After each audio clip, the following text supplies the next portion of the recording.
নমস্কার বন্ধুরা, রুমা টেরেস গার্ডেনে তোমাদেরকে অনেক অনেক স্বাগত। বন্ধুরা, আজকে আমার ছাদে এসে চোখ দিয়ে জল বেরিয়ে গেছে আর আমার বুক ফেটে কান্না বেরোচ্ছে। কারণ বুঝতেই পারছো, নিজের হাতে করা ফসল, সেটা তুমি হারভেস্ট করবে নিজের হাত দিয়ে, সেটা তোমার হাতে হারভেস্ট না হয়ে অন্য কেউ হারভেস্ট করে খেয়ে ফেলে, তাহলে সেটা বুঝতে পারছো কতটা কষ্ট আর কতটা বেদনাদায়ক। তো আজকে ছাদে এসে আমার সেই অবস্থা হয়েছে, চোখ দিয়ে টপ টপ করে জল পড়ছিল। কারণ তিনতলা ছাদের উপরে এগুলো মাটি কষ্ট করে উঠিয়ে যে কি অবস্থা হয়, সেটা মানে যে করে সেই বোঝে। আর যারা লোক দিয়ে মাটি উঠায় তাদের ব্যাপার একদমই আলাদা, কিন্তু যে নিজে কষ্ট করে পরিশ্রম করে করে, তো তার বিষয়টা একদমই আলাদা। তো সেই রকম আমাকে একটা বালতিও থেকে, এক বালতি জল থেকে শুরু করে যে যে যে যাই লাগুক না কেন, সম্পূর্ণটা আমাকে নিজ থেকে নিজেকে তুলে আনতে হয়। এই দেখছো আমি সব ঢেকে রাখছি, কারণ আমার পালং শাকগুলো প্রায় প্রথম হারভেস্টিংয়ের কাছাকাছি চলে এসেছিলো। আর এসে দেখি যেমন ছাগল খায় ঠিক তেমনি করে খেয়ে ফেলেছে সমস্ত জিনিস, মানে সমস্ত শাক খেয়ে ফেলেছে মাথাগুলো।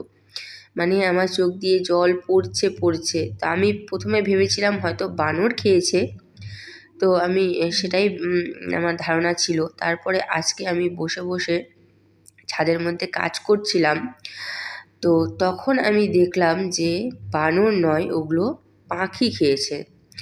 আর শুধু পালং শাক নয়, আমি ডাঁটা শাক বুনেছিলাম, সেই ডাঁটা শাকগুলো তারাই খেয়ে গেছে। আর মানে কি বলবো বন্ধুরা, তোমাদেরকে আমি বলে বোঝাতে পারছি না। আমি এটা উঠানো হয়নি, তোমাদেরকে আমি দেখাতে পারছি না, এই ভিডিওতে উঠাতে পারিনি সেগুলো, মানে আমি ভুলেও গেছিলাম।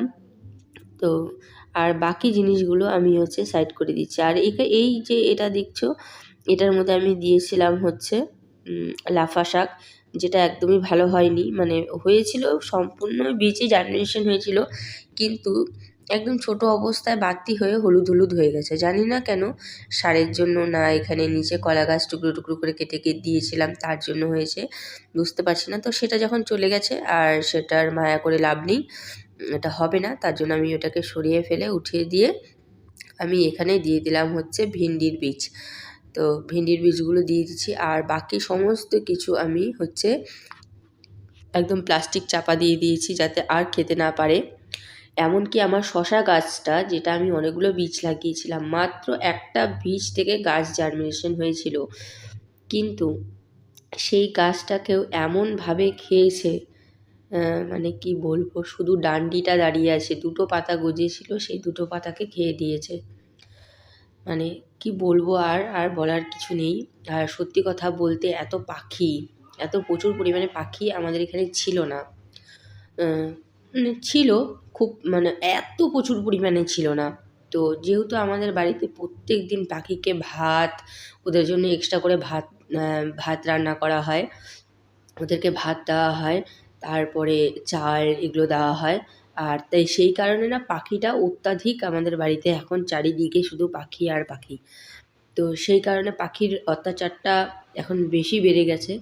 কিন্তু এখন যেটা দেখা যাচ্ছে যে পাখির অত্যাচারটা এখন অত্যাচার মনে হচ্ছে, মানে এমন অবস্থা অত্যাচার মনে হচ্ছে, যেটাকে ভালোবেসে খেতে দিতাম, এত কিছু খেতে দিই, তারপরেও যে ওরা আমার মানে গাছগুলো খেয়ে যাবে, এটা এখন আমার পাখির অত্যাচার মনে হচ্ছে। সত্যি ভীষণ কষ্ট হচ্ছে আমার। আর এইভাবে প্লাস্টিক দিয়ে ঢেকে রেখে বলো কতদিন রাখা যাবে? আর প্লাস্টিকের ভেতরে কি আর হাওয়া বাতাস ঢোকে? গাছ কি হবে কিছু বুঝতে পারছি না। তো আমার হাজব্যান্ডকে অনেক কষ্ট করে রাজি করিয়েছিলাম এই ছাদ বাগানের জন্যে, কিন্তু আমি মানে কি বলবো আর, এখন বলছে তোমাকে আমি যখন গিয়ে বললাম বরকে যে পালং শাকগুলো এরকম করে পাখি খেয়ে ফেলেছে সমস্তটা, তো আমার বর বলল যে তুমি এত কিছু করছিলে কিন্তু পালং শাকটা তোমার এত সুন্দর হয়েছিল, আর সেটার জন্যই তোমাকে আমি সার্টিফিকেট দিতাম। তো আমার বরের মুখে এটা মানে বলল, তখন আমার আরও খারাপ লাগছিল। আর এখানে এটার মধ্যে হচ্ছে ধনের বীজ দিয়েছি। আর ওটা আমি মানে ভুল করে বলেছিলাম। আসলে আমার মাথাটাই ঠিক নেই জানো। এই গাছগুলোর প্রতি আমার মানে কি বলবো, এত কষ্ট এত পরিশ্রম করে করার পরে যদি পাখি খেয়ে দেয় তাহলে কেমন লাগে বলো, কেমন লাগে? আমার একদম মানে মনটাই খারাপ হয়ে গেছে। আর আর সবার প্রথমে ছাদ বাগান শুরু করতে গেলে না শাক দিয়েই করতে হয়। মানে তাহলে সহজেই হারভেস্টিংটা পাওয়া যায়, জার্মিনেশনগুলো ভালোভাবে হয়, যাতে যেটা দেখে মনটাও ভরে যায়। সেই কারণে আমি শাক দিয়েই বেশি একটা প্রথমটা শাকই দিয়েছিলাম, যাতে করে শাকগুলো আমার হারভেস্ট হয়ে যায় আর মাটিগুলো মানে ভালোভাবে তৈরি হয়ে যায়। কিন্তু পাখির অত্যাচারে আর মানে কিছুই সহ্য করতে পারছি না, এমন অবস্থা। এমনকি যে কপি গাছের ফুলকপি গাছের, বাঁধাকপি গাছের, ওলকপি গাছের সেই সমস্ত পাতাগুলো পর্যন্ত খেয়ে ফেলছে। তাহলে ভাবো যে কী কষ্টদায়ক। তো এর হাত থেকে মুক্তি পাবো কি না জানি না। তাও আজকের মতো এখানেই, দেখা হচ্ছে নেক্সট কোনো ভিডিওতে। ভালো লাগলে অবশ্যই লাইক কমেন্ট করো।